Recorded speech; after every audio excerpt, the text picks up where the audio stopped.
This is Karikter Asked It. You already know, Karikter did it. I'm here with Jappa. Bro, tell us about yourself. What do you do? Yeah, man. So I live in Atlanta, Georgia, and I'm a rapper. Starting to get into trading stocks, but that's my main time job as a hip hop artist. Oh yeah, bro. How old are you? 30 years old. 30. Okay, and you're from Atlanta? No, so I was born in Michigan, and I was raised in Augusta, Georgia, and then I've been living in Atlanta for about 10 years now. Okay, so how old were you when you left Michigan? Oh man, I was a kid, man. Probably like 8, 9 years old. Okay. Tell me about your background. What was growing up like? What brought you to Georgia? Tell me about that. Yeah, man. So I was born in Trenton, Michigan, and then my family and I we moved and lived in various parts of Michigan. I'm not from Detroit. A lot of people think that, but I'm not. We lived in Michigan for about 8 or 9 years, or at least I did. And then my mom was working for this company and went out of business. So make a long story short, we had a choice of finding work like in New Orleans and Augusta. So we chose Augusta, and so we lived there. I lived there for most of my life, and so I just been living here in Atlanta ever since, man. And honestly, I love Augusta. You know, it's like where my roots are at for the most part. Growing up, I was not really like. I think I was a good kid for like the first half of my stay in Augusta, and then after that, just started getting into trouble, man, and had some pretty crazy stuff happen to me. But man, I mean, I live in Atlanta now, and I love it, man. I don't want to go anywhere else. This is the place for me. Hell yeah, bro. Do you want to get into the crazy stuff that happened? Yeah, man. It depends on what you want to get into. I want to hear it, man. I want to hear it all. Oh man. I think so I just grew up with my mom and my sister for the most part. My dad stayed in Detroit, and I didn't really have like anybody like to tell me what to do. Like my mom did her best, but like it got to a point where like she couldn't tell me shit. You know, she couldn't tell me what to do, and I was completely out of control, man. And I think just because like I didn't have, and I don't blame my dad whatsoever, man. I love my dad to death, man. But just the reality is that I just didn't have like a male figure to kind of keep my ass in line. And so I was kind of free to do what I want. And my mom also was very free in the way that she raised my sister and I. Of course, she still had her boundaries and things as a parent, but one thing I really appreciate my mom is she always let us be ourselves. No matter what crazy phases we would go through and things that would make her be like, what are my children doing? But she gave us that space to be able to find ourselves and know who we truly are, and honestly, like I tell people this all the time, I can't be anything but me. I can't be anything but me at the end of the day. So I really got that from my mother. But because of that, kind of self-discovery at a young age, I started to like just get into things I should not have been getting into. Like typical, teenage shit, like, like smoking weed and drinking and stuff. But then eventually got into just like crazier things. A lot of heavy drugs, not any hard drugs like crack and shit like that, but like I started doing a lot of drugs. Started getting in a lot of trouble with the law. I started hustling. I started doing a lot of stuff and just stupid ass shit too. Yeah. Like, I was just being like completely reckless with my life. Man, I also had lost a lot of friends at that age, and I think like my mentality was, if I'm gonna die at an early age, then I'm just gonna live it up. That was my, 16, 17-year-old mindset. It was just, fuck it. I'm just going to have the time of my life, and whenever my day comes, it'll come. But, man, I mean, I got involved with a lot of different things, and got involved with the streets a little bit. I don't ever like call myself like a street cat at all, because I'm not, but I got involved in a lot of different things, man. And eventually somebody in my family who was taking care of me got hooked on crack, which is crazy because growing up with this person who I really respect and love a lot, no one would have thought that this person would have got hooked on drugs, let alone crack. And so it really ripped a hole in my family. And so then I was on the streets at 17 by myself. And it's really crazy because like I thought like, oh yeah, like I'm good, like I'm ready to be on my own, and I got this. And somewhere in the back of my mind I was like, yeah, like you're not ready for that, it, but it would be cool if you could be on your own. And then it happened, which was the kind of the irony of the whole thing. And yeah, man, I mean, it sounds kind of a little depressing, but that was my life, just kind of bro, not depressing, because I see what you're doing now, man. That's it's inspiring that you were there and now you're here. Yeah, man. I'm very thankful. Yeah. I appreciate it, man. I'm very thankful. Like a lot of people, and when I say don't make it out, I'm not just talking about myself, but just really like my friends, my family, myself included. Usually things like that can really deter somebody's direction in life, and it can really fuck with your mental, and leave a lot of scars there, which sometimes people don't recover from that. And so I'm really thankful that I've not just made it through, but like been able to have the understanding of like to see those things for what they are instead of carry those things and allow them to continually affect me throughout my life, but yeah, man. So I ended up trying to I started like rapping when I was like 15 or 16, but I wasn't like really serious until I was 17. And it was funny because I was just writing like long raps. They had no structure. Like I was just rapping, like just, I didn't know what I was doing. I had really no interest in hip hop music either, which is kind of interesting to say, but I was getting some treats from my weed man at the time. And I guess one of my friends told him that like I'm starting to rap, and he's like, oh, somebody, your homeboy told me that you can flow. I was like, nah, I'm just, just writing, and just do it for fun. And I don't know what it was, but I guess, I should probably ask him, but, I guess he saw something in me that he wanted to see if he could nurture. Because like thinking back on it, I was not serious about rapping at all. I enjoyed writing. I enjoyed starting to kind of like look into what hip hop is and what it's all about and the origins of hip hop. It was just really more than interest. It wasn't something I really wanted to do. But I guess he saw something in me, even with me saying that. And so he was like, yo, there's this, I have a session tomorrow. You should come by the studio. And like, I'm nervous as hell. Like, I'm a little kid. I don't know what I'm. You're 17? Yeah, I was 17 at the time. There's actually an Instagram reel I posted not too long ago. Like it says 2010, and it's the actual footage of my first time. That's so there. Cool. Yeah, man, I didn't know anyone was recording. So when I finally found that, I was like, wow, man, this is crazy. But yeah, man, I was just, with a bunch of guys that were like 15, 20 years older than me. And so I was a little intimidated. I don't know any of these guys. And I barely know my weed man too.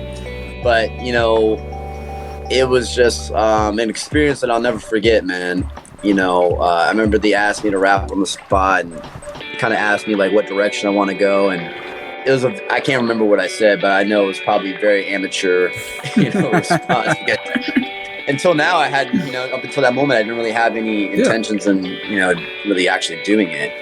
And it wasn't like a set in stone thing. It was just kind of very natural. I just started going to the studio a lot. And,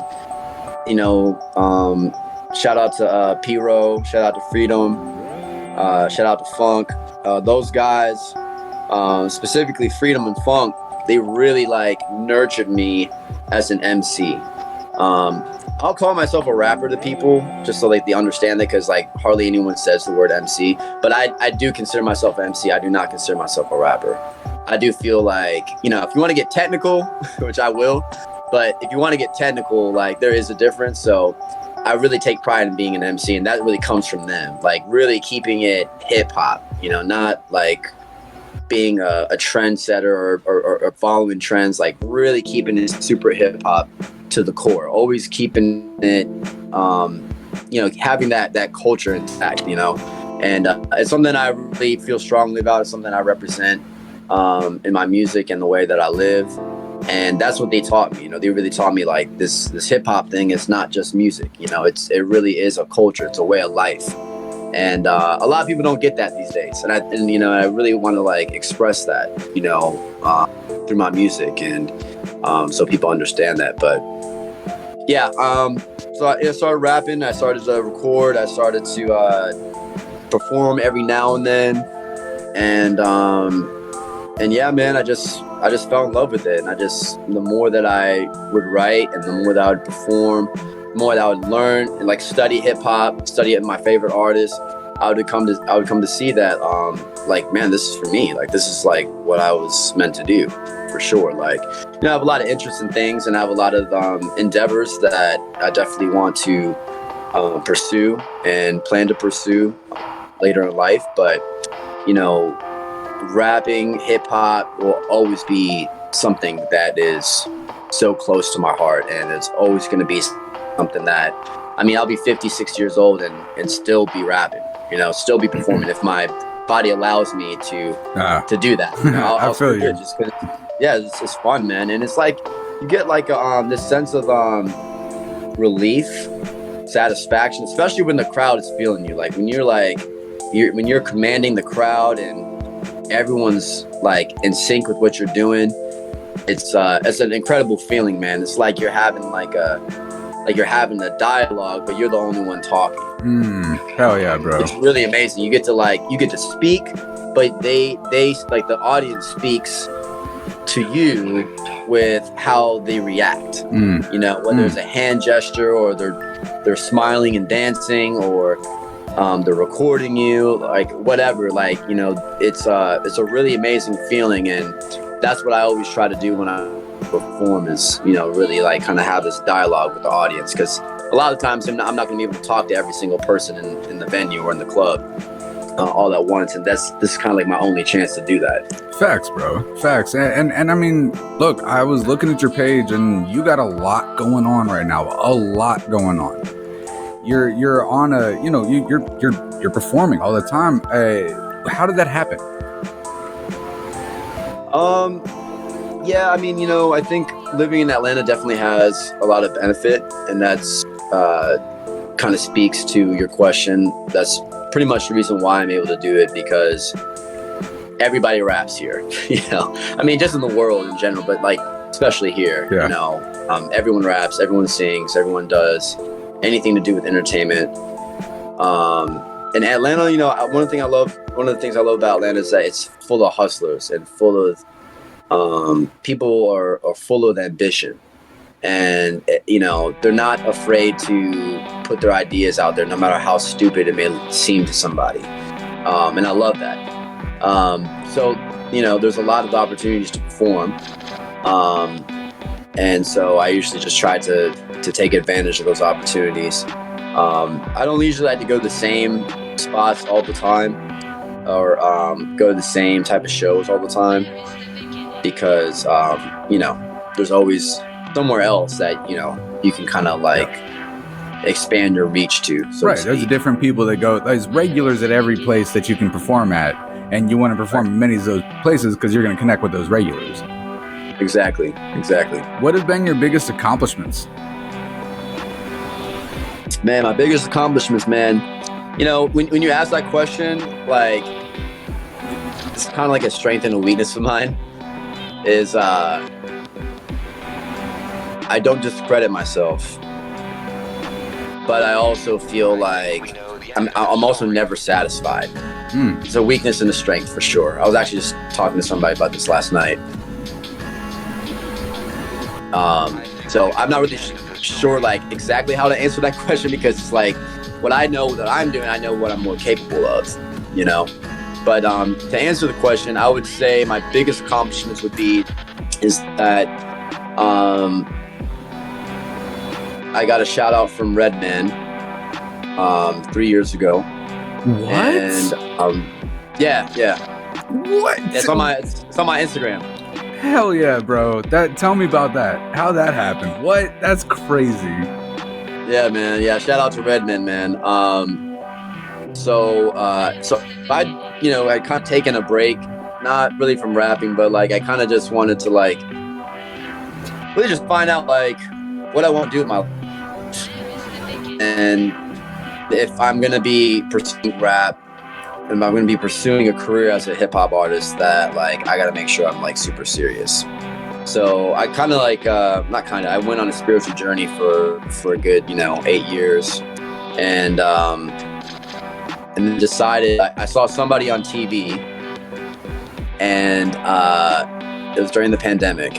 It was actually around this time, 3 years ago exactly, and I was by myself, and I saw somebody on TV, and I'm like, dude, that's supposed to be me.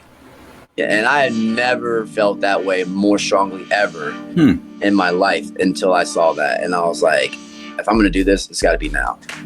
And if I do this, I got to go hard. Like I got to put everything on the line. I can't leave shit on the field. Like because if I don't have that mentality, I might as well just hang it up. Might as well just stop. And so, I was just like, yeah, like what do I do? I don't really have any music, and I was thinking like trying to be creative, like what I can do, just let people know what I'm capable of skill wise. And so I had this remix I did to a Tupac record. It's off All I Me, and no one has gotten that. Megan Thee Stallion did it, like she sampled it, but like did an actual remix of it. No one had done it before, and so I was like, okay, dude, like I'm about to put this out. I'm gonna make a video and just something to like promote while I'm making more music. And in like October, no, it wasn't October. Oh no, it was actually like a few weeks later. My homeboy Freedom, the guy I was telling you about that hooked me up in the studio, he tagged me in a post that REDMAN had shared, and it said, if you sing, rap, produce, DM me. I want to use my platform to help you, or something to that effect.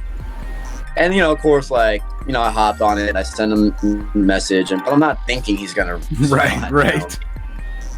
For obvious reasons. And I'm just like, dude, I'm pretty sure everyone in the world is hitting him up right now. But I just said, what if he does? What if he does read it? And but I sent it on my personal Instagram, which I didn't realize. He read it, he didn't say anything. So I was like, okay, let me go to my artist Instagram and do this proper and do it again. And I sent it to him. This is maybe in like, end of August, September-ish.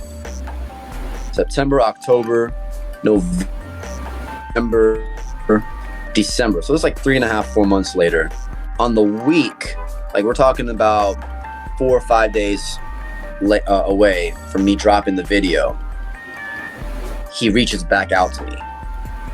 And he's like, oh, okay, like, I see you got some things cooking, and we're just kind of going back and forth about what would make sense. And so he told me he would record himself watching my music video, the video that's going to drop, and then post it on his Instagram story for 2 days. And he's going to send me the video too. I just remember like seeing like in my email. Hold on, you're breaking up. You're breaking up. Seeing the name. Hang on. Okay. Gotcha. So it was like started, and this is a good part. So go start back with like he said he would post it on his story for 2 days. Okay, gotcha. Yeah, so he said that he would post it on his story for 2 days, the video of him recording himself, and then so when he posted it, before he posted, he sent me the full video in my email. And when I remember seeing it pop up on my notifications, I was like, oh shit, like this has got to be it, you know? And it's not even on some fan shit, it's just like really on some hip hop, like REDMAN is like iconic. You know legend, I mean? Bro, legend. Yeah, this is like OG. So like they see this like actually happening, like this is like, yo, I can't believe this. And so when I watched the video, like he's blowing heavy smoke and he's shouting out, to Atlanta. He's shouting my name out. He's shouting out my Instagram, telling everybody to go watch the music video. And I'm just like, yo, this is crazy. Like REDMAN's really like doing this shit right now. He actually said my name. But so yeah, he posted on his Instagram story, and this kind of leads into my second thing that comes to mind as far as big accomplishments. And so on the story, a lot of people had reached out to me, and a lot of people had followed me. And out of those people, a lot of them were Japanese. And I'm not sure if you know this, but in Japan, real hip hop is like very popular. Like, especially Wu-Tang and REDMAN, Nas, like legends like they're very, very huge in Japan. So it's a huge deal. So this one DJ, shout out to DJ Bluebell. He had reached out to me. He was one of the guys that reached out to me. Actually, another guy, his name's Dinka. Shout out to Dinka. For my first single that I dropped after the Tupac remix was the guy who produced that beat was one of the guys that was following REDMAN that saw my post that ended up following me. So a lot of great things came out of that. But as far as my second accomplishment, so DJ Bluebell, the Japanese DJ, we maintained contact for about 3 years. And we didn't really talk that much. He asked me if like it'd be okay to like play my song in the clubs that he'd go DJ at. And I was like, yeah, definitely, of course. And he was always very respectful. He never was like, he didn't even really have to like ask me, like it's not my song, it's not, I don't own the rights to it. But he was just that respectful and just be like, yo, like, I'm gonna download it, I'm gonna play in the club, is that cool? And we just maintain contact, every now and then for the past 3 years. And so when I found out that I was getting ready to go to Japan this summer, I reached out to him because I'm not gonna go out there and just I'm gonna enjoy myself, but I'm not just gonna have vacation. I'd be really tripping if I'm not gonna. Yeah, you got a following out there. Yeah. Right. So I just told him, I was like, hey man, like I'm coming out there. I would love to perform and network with people and just really anything that I can do to just get plugged in. Even if I don't perform. And I just want to do something where I can get around people. And so he was just basically telling me like, yeah, I don't really have anything planned, but let me see like if there's something I can do. So like no expectations, didn't really think anything of it. I just said, hey, thank you for just like trying to find something out. And then he was like, hey, so like, are you available on these 2 dates? And I was like, yeah. And he was like, all right, cool. Well, I'm gonna talk to my crew. But what we're gonna try and do is get you 2 shows booked for those 2 dates, and there are 2 different prefectures. So prefectures are like in Japan, they're like equivalent to like what a state would be in the United States. Okay.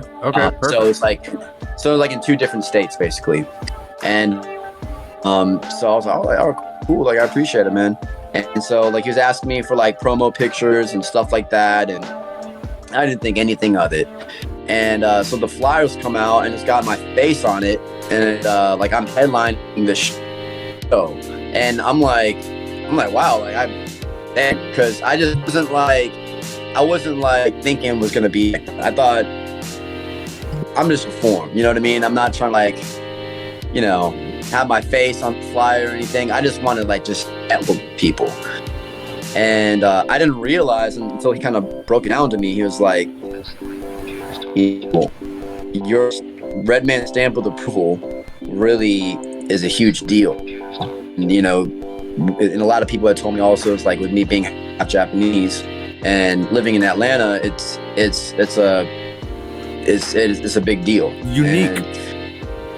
Yeah, and I just didn't think of it that way. You know what I mean? Because I just feel like I'm every other artist, especially here in Atlanta. You know, I'm not just not like how I was perceiving this. And so I just had and I still do have so much appreciation, man. I had so much love when I went out there, and everyone was just showing me so much love, man, and just sincere love. It wasn't like, oh, like he's from Atlanta, or oh, like REDMAN shouted him out. It was like genuine warmth every time I went to each venue, man, and had a hell of a fucking time. We stayed up late as hell. I mean, like, man, they really know their hip hop out there, dude. That's what I was really impressed with. Something that I really savored because, here in Atlanta, like, I love the Atlanta music culture. I love trap music. Actually, T.I. is the reason why I rap, which is another story in itself. But my music is not trap, and I'll never like try to like imitate that because it's not me. But to see like and hear like old school records like Group Home and like hearing like real hip hop, I'm like, bro, this is crazy. And like, the DJs there really know how to DJ. The B-boys, the B-girls really know how to, dance. I mean, it was a real hip hop show, like with all four elements in it. It wasn't just like, oh, like I'm performing or like there's some DJs. Like, it was a real hip hop show, and I really fucked with that so heavy. So, but yeah, I'll definitely say, performing in Japan, and having a shout out from REDMAN were definitely my biggest achievements. And I'm just, like I said, man, like I'm just grateful for, a lot of opportunities that I've been given and exposure that I've gotten, because I'm nowhere near where I plan to be as far as a goal in my career, but 2.5, 3 years in, professionally as an artist, the first like 5-6 years from what I've just seen like in interviews and other people speaking on it, the first 5 to 6 years are hard, and sometimes it's even longer than that. And so just to have like these type of opportunities, man, like even to perform out like in different states. I performed in Portland 2 years ago, and Orlando, Tampa, Charlotte, somewhere else. But yeah, man, just I'm just very thankful for the opportunities that I've been given, and I just I'm just not gonna like let those opportunities go to waste, man. It was a real eye-opening lesson. Like, I was thinking about this. Had I never reached out to REDMAN, none of that would have happened. I would never went to Japan. On the long shot. The long shot. Right. And it's crazy how just one tiny decision as just sending a message to somebody can open all these doors. And so for me, it just kind of showed me the potential of life, and not to be scared to do anything. And honestly, it gave me a lot more confidence, not just in myself, but like somebody may say no, and somebody be like, dude, like, fuck off, you suck. Or they may say whatever. But it's like, that's cool, because, I'm not going to know unless I do it. And, another thing is like a huge accomplishment, but like definitely shout out to Asian A. Really appreciate the opportunity for the open verse challenge I did with her. She had an open verse challenge, and for one of her singles, and I wasn't really like trying to like win the challenge in the sense of like I didn't really care. I cared about winning in the sense of like people will obviously see like I rap the best out of anyone else that hopped on it, but as far as like winning the prize, I didn't really care about that too much, because I'm not even shit talking. I'm just being real, and this might be the MC in me. This might be the competitive, nature of me being an MC. But everyone sucked, man. Like, everyone was ass. I think there was 1 or 2 people that I really fucked with their verse, and there was a couple people I was like, man, like, you would have just switched this up, it would have been dope. But I'm like, dude, like, this is ass. Like, y'all, and like a lot of these people are from Atlanta. I'm like, y'all can't, like, the song is called New Atlanta, and like they're naming like roads and you know, they're talking about, they're making like Atlanta references, which is cool. But it's like, yo, is your cadence good? Is your flow good? Is the words that you're choosing, are you being witty? Like, it was just not much. I feel like there was not much thought into it. So I was like, man, like, I'm not from Atlanta. I'm never gonna claim Atlanta like I'm from it. I always claim Atlanta, being that I've lived here for 10 years and I've got mad love for Atlanta. But I'm about to show you, I'm not even from Atlanta, but I'm about to kill all of y'all on this shit. And you're gonna wish that you never rapped on this shit, or you're gonna wish that you would have rewrote your verse. And so I was working at, I was doing DoorDash at the time. So I couldn't really write it down. So I'm just like writing in my head as I'm doing orders. So I got back home, I recorded it, I remixed, I tagged her, and then she announced the winner. It was like on Christmas Day or something like that. And when she sent me a message, she said that I won second place. I was like, oh shit, like, damn, that's crazy, you know? Hell yeah. But just, again, it just goes to show, like, you know, and again, nothing special about me whatsoever. It just goes to show, like, life has so much potential, man. And every single moment that passes, and as long as you realize that and you strive in earnest for what you're trying to do, you're going to be able to open so many doors to create a life for yourself that you just could not have even imagined. And this is just, I mean, I don't even think it's the tip of the iceberg, but to say the least, it's the tip of the iceberg for me. So hey, I'm just excited, man. And I'm excited and juiced up to just go even harder, you know? Respect, man. Shoot your shot. You never know what happens, man. What have been the biggest obstacles that you've had to overcome? Yeah, it's a great question, man. Very important question too. I don't think in any particular order, but I think just in general, or as far as music goes, or it doesn't matter? Life, hey, the obstacles in life affect your obstacles in music and vice versa. So tell me about them all. No doubt. Oh, man. I think first one that just comes to mind is, you know, the family member that I have and their drug addiction. That was really tough to navigate. Yeah. Because, one, you know, resources are pretty scarce. And, you know, I mean, there's always help, but, you know, people don't think, like, they look at a lot of people look at drug addiction as like, oh yeah, there's help everywhere, and that's true, but that doesn't mean it's the right kind of help for that person. And because everyone is unique, you know, it just takes different methods of what rehabilitation entails. So, you know, not having a lot of money and trying to do all these things for this person, between my sister and I and a lot of other people in my family, it was really tough because a lot of this, you know, we're still trying to, like, we're struggling in our own life too. And so trying to make sure that this person stayed clean and also got what they needed was really hard. And not to mention they would, like, continue to relapse. And so, you know, when you're trying to take care of somebody like that, somebody you love, it's really hard not to just give in and just say, like, fuck it, like, I'm sorry, like, I love you, but I got my life and I'm starting to neglect things I need to do in my life because I'm trying to help you. But I always remembered, like, who this person is.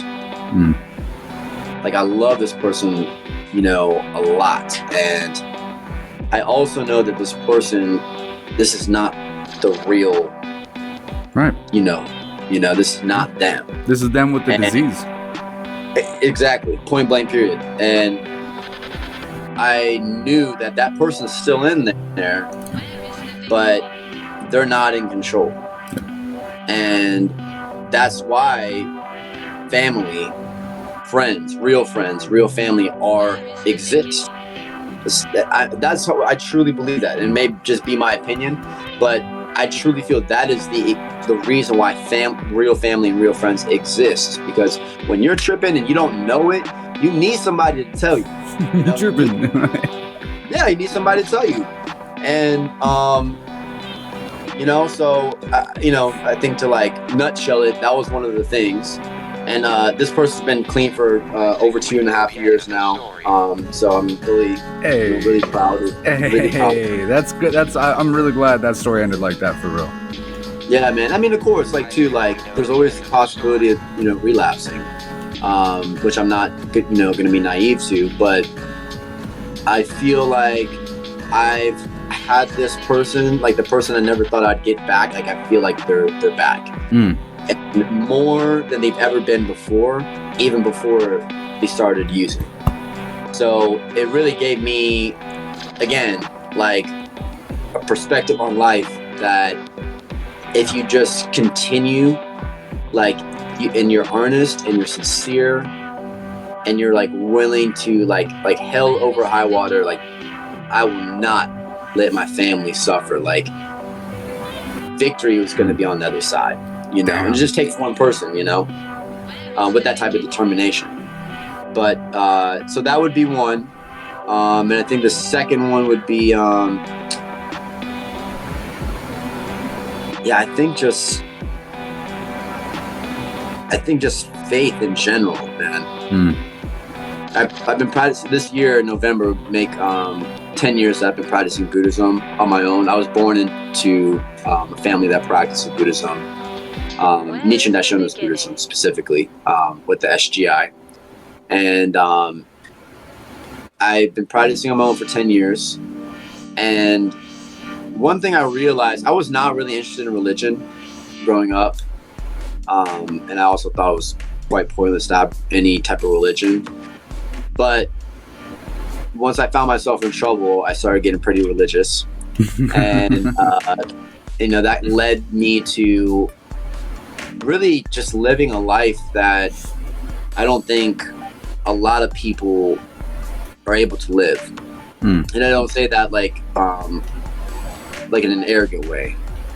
I just feel that like Buddhism really helped me see what life really is all about and and what people are about, and to treat people with the same type of respect that you would treat yourself.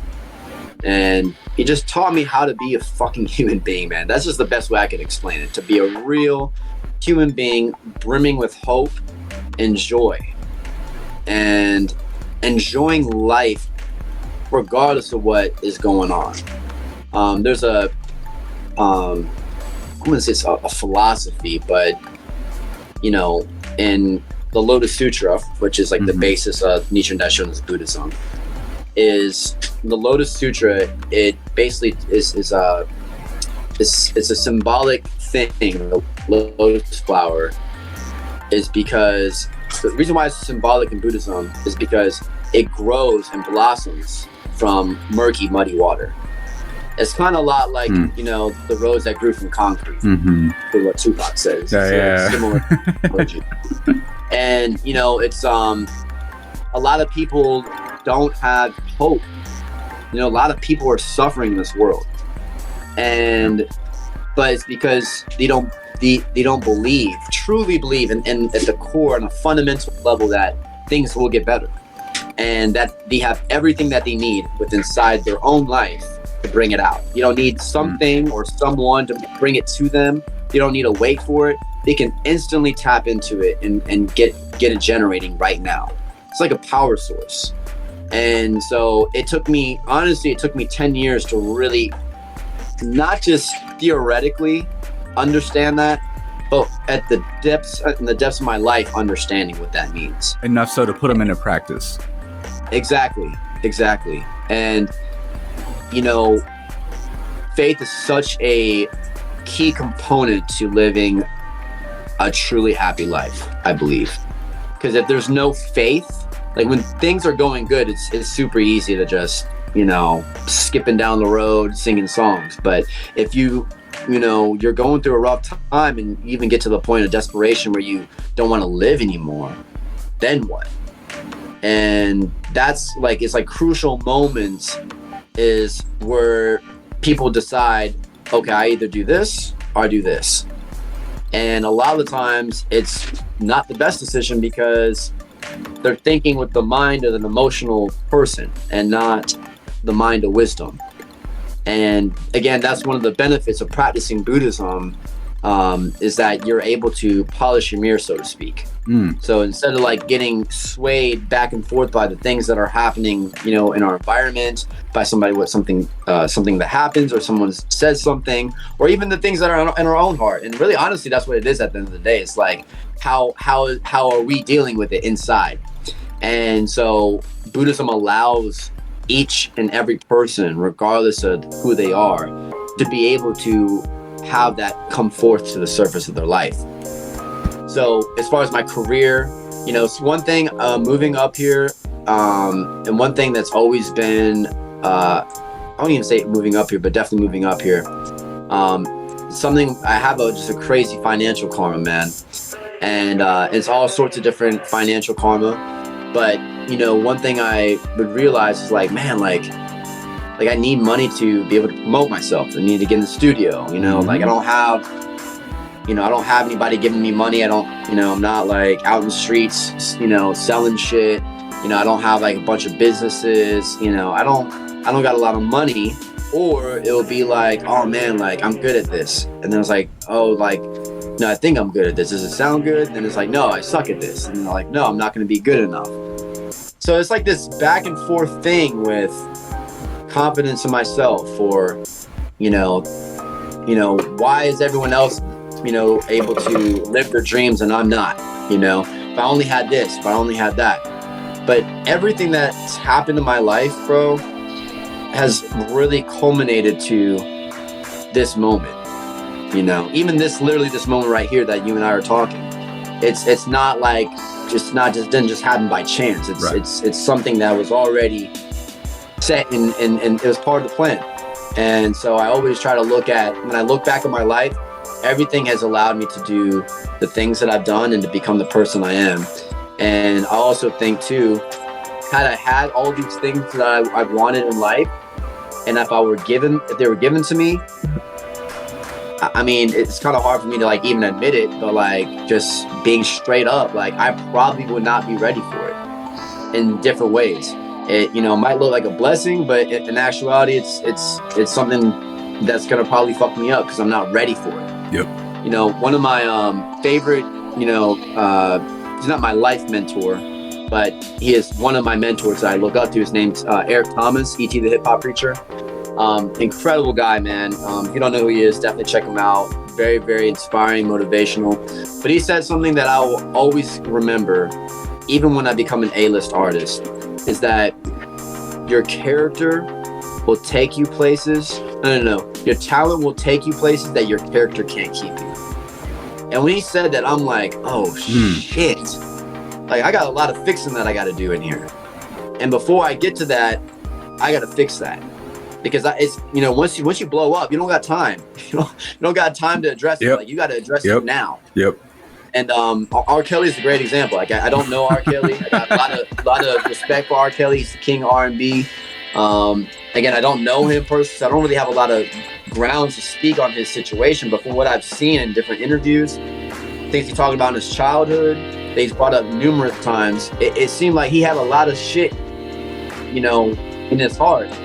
Sorry, that's my dog in the background. I could hear. He had a lot of shit in his heart that he did not address.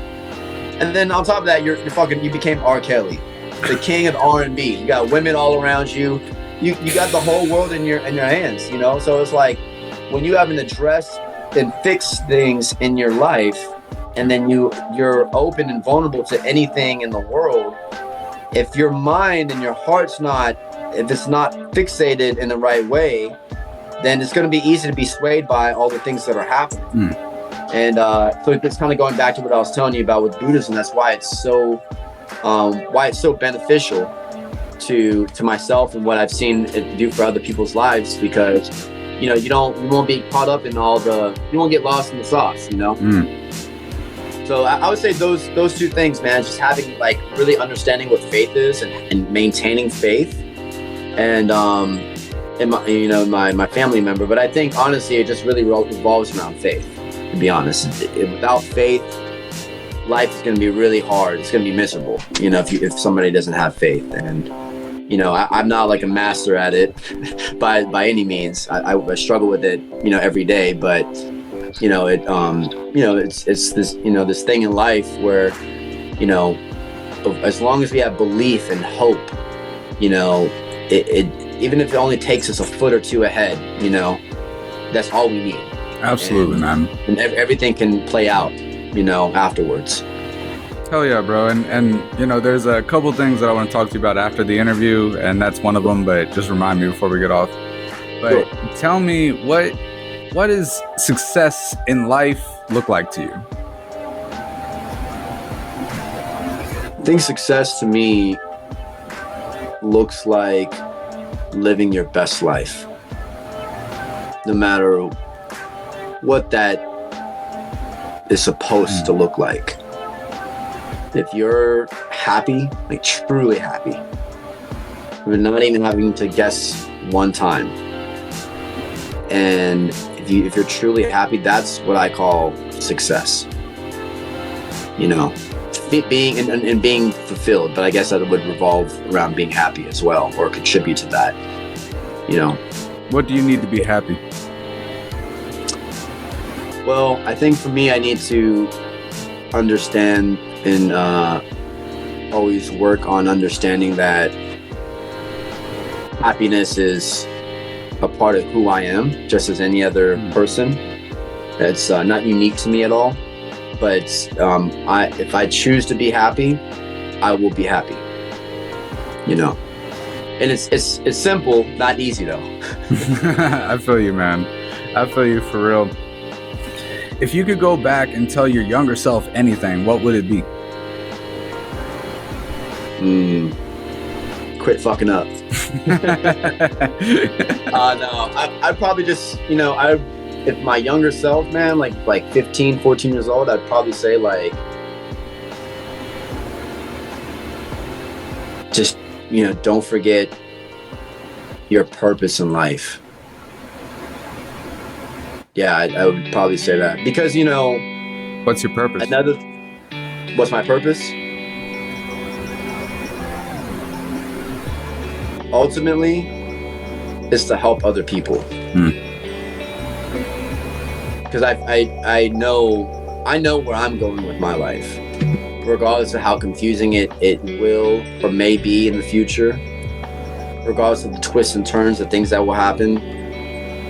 But I know where I'm going, and is towards a life of complete fulfillment.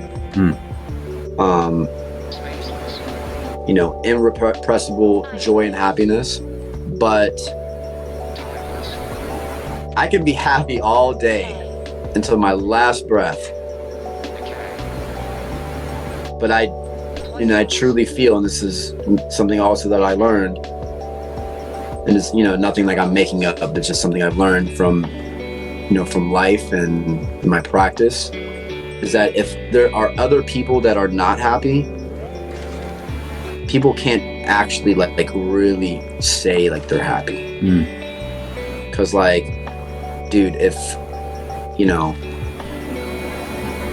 my hopes is that we can continue a friendship from this point, right? And let's say I don't know, I sold out my first arena, and I'm selling millions of records, or I got hundreds of thousands of millions of streams, and I'm getting all these deals. And then let's say you're at a level in your career where you're just like, this is amazing, this is what I want, but you're not happy. I know that. I can't turn a blind eye to that. Or it could be somebody that I don't know. It could be just somebody that is sitting next to me at a restaurant and we're eating. If this person's not happy, then I cannot walk away and be like, okay, well, it's not, that doesn't affect me, so I don't need to worry about it. We're all part of the same human family. And, I feel like it's, I don't want to say obligation, but I feel like that's part of all of our mission. It's like responsibility. It's human responsibility. Exactly, brother. That's a great way to put it. Way to put it. That's beautiful, bro. For real. Do you have anything coming up you want to talk about? Yeah. So, the rest of this year, I'm going to be really just, honestly, I'm going to be just like in my cocoon, man, as far as the studio is concerned. I'm really trying different things. First 3 years, it's been very experimental. I definitely made a lot of great moves, a lot of things that I probably didn't need to do. So it's a lot of learning lessons. They're all great. So one thing I will definitely be doing for the rest of the year is performing, and putting out content, and just really kind of letting people know who I am, because I want to build a really solid community and a solid fan base. Because obviously, Instagram followers don't really count as fans. No. Not all of them, at least. Yeah. And so I really want to build a community. But while I'm building the community, I also am going to be working on my catalog. I have 1, potentially 2 EPs coming out, and a couple singles. I'm not going to share the date yet, but for the rest of the month, for the rest of the year, I'm going to be in the studio and just working on building my community, man, and performing, networking with people. Because once I have a huge catalog, or not a considerable size catalog full of records, then I can really turn it up as far as promoting the music side. But I think it presents a great opportunity right now is to build a community. And while I'm building the community, I'll be recording and, being in the studio all the time. And then by the time I'm ready to release music, I'll have a strong community that's really ready to support me. And that's what I need, man. I don't want to ever beg anybody to support. And I feel building a community is something that I've kind of lacked on in the past 3 years. So that's what I'm going to be working on. But, definitely have a lot more things coming up soon. Some new features that I got in the vault. I'm pretty excited to release. And yeah, man, got a lot of stuff coming up. So I'd probably say towards the end of this year, be on the lookout. Hell yeah, man. Before we end the interview, is there any sentiment, any life lesson, any message you want to send to anyone watching the interview? Yeah, I think if I were to beeline it, if there's anything in life that you want, go and get it. Just go. There's a time and place to think about things, but eventually you just gotta fucking do it. So, I really feel that if you really want to do something, and I'm not even talking about career-wise, it could just be anything. You want to just be a good husband. You want to be, you want to, finish your master's degree, whatever. If there's something you want to do, just go ahead and do it, man. Just go for it, because it would have not been possible. It would have never came to your mind if it were not possible. That's just the truth. It would never came to your mind if it was not possible. So that's why you should do it. So hell yeah, bro. Go get it, man. Golden advice from Jappa himself, bro. I really appreciate your time. I appreciate your vulnerability, your honesty, and all the gems you dropped. This will be a great interview for people to watch. They can learn a lot from the things you said, for real. I appreciate you. Oh man, likewise, man. I appreciate it. I'll be on the next one. Hell yeah, bro. I'm trying to do annual interviews with artists, so tap in, man. It'll be like a time capsule each year. But this has been Karikter Asked It. It's been a great episode. I'll see y'all next time. Peace out.